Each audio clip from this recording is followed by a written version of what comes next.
facteurs de motivation se veut tout simplement une grille de lecture pour les enseignants lorsqu'ils se retrouvent face à des élèves qui ont des difficultés au niveau de l'engagement. Ces différents cursus peuvent permettre à l'enseignant de bien repérer quels sont les besoins de l'élève en lien avec ces facteurs de motivation. Vous avez nommé beaucoup de choses qui sont des éléments observables sur la motivation des élèves. On en a observé aussi, puis on est allé fouiller un petit peu dans la recherche. Puis on vous propose une structure d'observation des facteurs de mobilisation. Ça se voit chez les individus adultes comme chez les jeunes. Il y a des éléments qui mobilisent davantage, auxquels certaines personnes sont plus sensibles, des éléments qui jouent dans le temps. On est parfois plus sensible à des aspects, d'autres fois à d'autres aspects, selon la période, selon le type d'objet. Et on a regroupé ça sur 7 continuums. On va y jeter un coup d'œil ensemble, c'est le tableau que vous avez à l'écran. Mobilisation par des facteurs internes, mobilisation par des facteurs externes.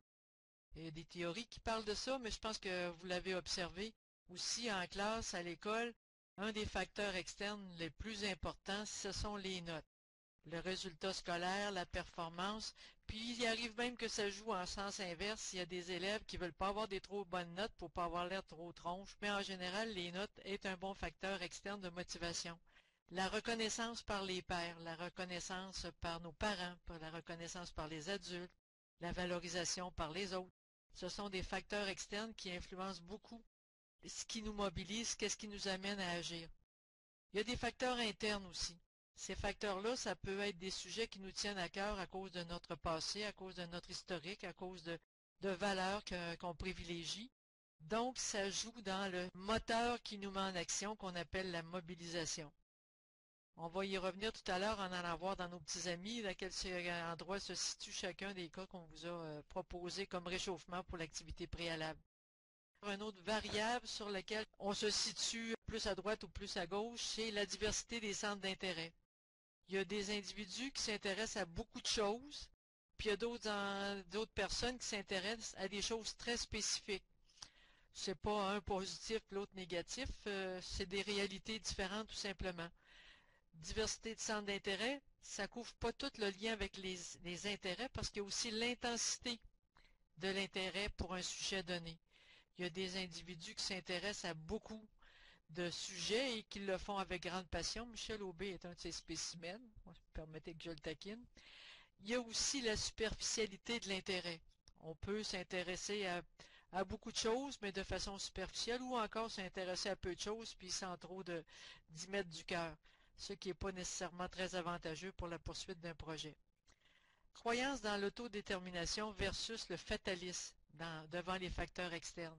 Croyance dans l'autodétermination, mais c'est de croire que l'effort qu'on accorde, attribue à une tâche, que nos compétences qu'on a développées, nos savoir-faire, nos connaissances ont de l'importance pour la réussite. Et à l'inverse, c'est de penser que bah, c'est pas de ma faute, le prof est trop sévère, j'ai pas été chanceux, je suis jamais sans chanceuse, tout me tombe dessus. Alors, l'attitude de motivation va varier selon qu'on croit qu'on est au centre du facteur de motivation. D'ailleurs, il y a quelqu'un qui l'a nommé tout à l'heure, cette variable-là, du locus of control, là. C'est une dimension importante dans la motivation. Recherche de satisfaction immédiate versus acceptation de l'effort ou du délai avant la satisfaction. C'est bien tentant de passer au plaisir immédiat, d'avoir bien du fun avec ses copains, mais des fois, pour avoir une plus grande récompense, il faut accepter d'avoir un délai dans le temps et de faire des efforts avant de se rendre à la satisfaction. Puis c'est sûr que si on fait cet effort-là, il y a des chances que notre réussite soit plus grande. Autre dimension qui joue aussi beaucoup dans la motivation, c'est l'autonomie dans l'organisation du processus. Être capable de soi-même planifier les choses, de le corriger, d'avoir la dimension rétroaction, comme on a vu pour les compétences transversales ce matin. Il y a aussi, à l'opposé, le besoin d'un contexte sécuritaire, l'application des consignes. Et il arrive même que les élèves les plus performants se situent plus de ce côté du plaisir, de la sécurité d'un contexte où tout est déjà prédéterminé. Dans le projet intégrateur, le défi est souvent grand parce qu'il y a besoin de l'organisation personnelle du processus. Autre type de réaction qui joue sur la motivation, le lien entre la réflexion et l'action. Est-ce qu'on passe à l'action et ensuite on réfléchit puis on évolue là-dessus? Ou si on réfléchit avant, puis on voit venir, puis on voit l'ensemble du projet avant de s'en aller vers l'action. Et on reprend le même tableau, mais là, on l'habite. On l'habite avec les noms des jeunes, des noms fictifs, pour des cas qui sont peut-être un peu moins fictifs, qui sont ceux de la liste d'exemples qu'on vous avait donnés. Ces élèves-là ne sont pas tous dans la même classe, parce que ça ferait une autre charge pour l'enseignant, parce qu'ils n'ont pas toute la motivation au plafond. Il y en a qui ont un petit peu de problème de motivation. Mais je pense qu'il y a quand même une relation avec la réalité. On les a pris en partie sur le site à travers les questionnements qui ont été énoncés en cours d'année sur des problèmes de motivation. On avait fait les exemples avant même de les accoler à la grille. Puis, c'était assez curieux de voir comment il y avait plusieurs noms qui allaient avec les facteurs de motivation interne puis de motivation externe. Donc, la motivation interne, on a Francis. Francis, c'est le dernier de la liste. Il s'intéresse à la politique internationale, aux jeux de pouvoir. Il a entrepris de faire une recherche sur l'historique de la guerre. Le sujet l'intéresse beaucoup. Il a un peu de difficulté à délimiter son champ de recherche, mais il y a un facteur interne de motivation. Il y a un sujet qui l'intéresse beaucoup. Il y a Martine, qui a réalisé une campagne de sensibilisation sur l'importance des cliniques de sang dans sa ville. Elle a obtenu la collaboration des médias locaux. Ainsi, elle a permis d'augmenter de 10% le taux de participation aux cliniques de sang. Elle est convaincue de l'importance des collectes de sang depuis qu'elle a vu comment ces dons de sang avaient permis de sauver la vie de son frère gravement accidenté. Donc, quand on a quelque chose qui nous attrape, qui nous tient à cœur, ben, la motivation est très forte. Donc, Martine, elle carbure à la motivation interne parce qu'elle a quelque chose qui l'intéresse beaucoup. Jonathan, lui, est curieux, est intéressé par l'histoire des sciences, de la littérature, mais il a penché pour un projet qui concernait l'histoire du hockey. Ça ne l'intéresse pas vraiment, de sorte qu'il s'y investit pas tellement dans son projet. Il est comme entre les deux dans l'interne puis l'externe. Il y avait des sujets qui l'intéressaient de façon personnelle, mais il s'est laissé influencer par ses chums qui trouvaient ça plus cool de s'occuper du hockey. Clara, elle a toujours des résultats scolaires excellents. Elle répond à toutes les exigences de son enseignante relatives à son pays. Elle a fourni ses rapports aux dates prévues. Elle répond aux échéanciers. Elle, dans ses loisirs, elle pratique le piano et elle a décidé de faire une présentation au spectacle de fin d'année, de jouer un petit peu de Chopin. Par contre, elle s'inquiète un peu de ce que les autres vont dire, qui vont trouver que c'est cool de jouer du classique. Donc, elle aussi, elle se trouve entre motivation interne et externe. Karl, Mathieu et Édouard, eux autres, quand ils se rencontrent à chaque semaine au pays, ils se comptent l'avancement de leur projet puis ils sont tout fiers de faire valoir qu'est-ce qu'ils ont fait. Donc, c'est un facteur externe puis un facteur de reconnaissance par les pairs. Laurie, elle signale aux profs que ce cours n'est pas essentiel pour elle. Ça, c'est un petit sujet très sensible. Elle dit que c'est pas essentiel. De toute façon, on va avoir toutes les notes qu'il faut avec les autres matières.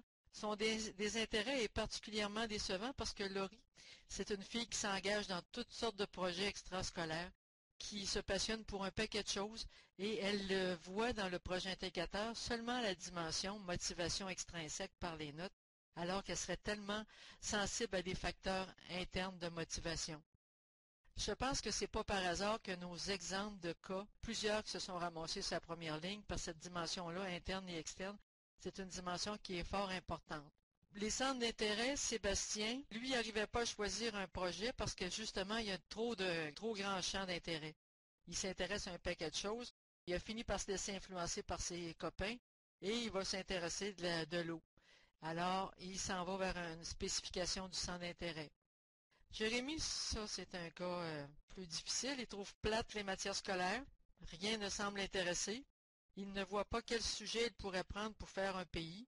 Dès qu'il sort de la classe, il reprend son iPod et écoute de la musique. Il semble connaître tous les groupes à la mode. Dans les cas que vous avez nommés sur le site en début d'année, il y en avait un qui ressemblait à Jérémy. Il ne s'intéressait pas à grand-chose puis il trouvait tout plate, mais il passait son temps à dessiner. Même parmi ces élèves-là qui n'ont pas l'air de s'intéresser à rien, il y arrive qui ont comme un centre d'intérêt aussi, La difficulté, c'est de repérer cet intérêt-là pour pouvoir ensuite tabler là-dessus. Intensité, je ne vais pas toutes les passer, je pense que vous savez lire, vous allez pouvoir le regarder par la suite. L'intensité de l'intérêt du sujet, on retrouve Martine. C'est peut-être pour illustrer que les facteurs internes, souvent sont des facteurs puissants qui développent l'intensité en même temps. Parce que quand c'est quelque chose qui nous concerne, on peut y mettre plus de force, plus de cœur. Et ainsi de suite pour les autres, la superficialité de l'intérêt, la croyance dans l'autodétermination. Philippe est intéressant. Philippe, qui prépare une exposition de photos, réagit lorsqu'on lui dit qu'il est chanceux d'avoir un bon appareil. Il répond que l'appareil fait des merveilles seulement si on sait s'en servir. Il fait de la recherche dans les revues de photographie et prend de grandes quantités de photos. Il sait que l'autodétermination est fort importante. Le fatalisme, ben ça c'est le cas de Lynn qui dit ben là j'ai pas été chanceuse, ce que je voulais faire avec la parade de mode ça marche pas puis ça marche jamais avec moi puis il n'y a rien à faire. La recherche de satisfaction immédiate, Manon puis sa copine qui aime mieux se conter des histoires puis de pas travailler très très fort. L'autonomie dans l'organisation du processus. Germaine, elle a un côté intéressant parce que Germaine était bien engagée dans son projet, elle a eu de l'aide, mais c'est comme si l'aide qu'elle avait l'avait fait décrocher. Il y a quelqu'un d'autre qui a pris en charge le processus et elle s'intéresse moins à son propre projet, et ainsi de suite.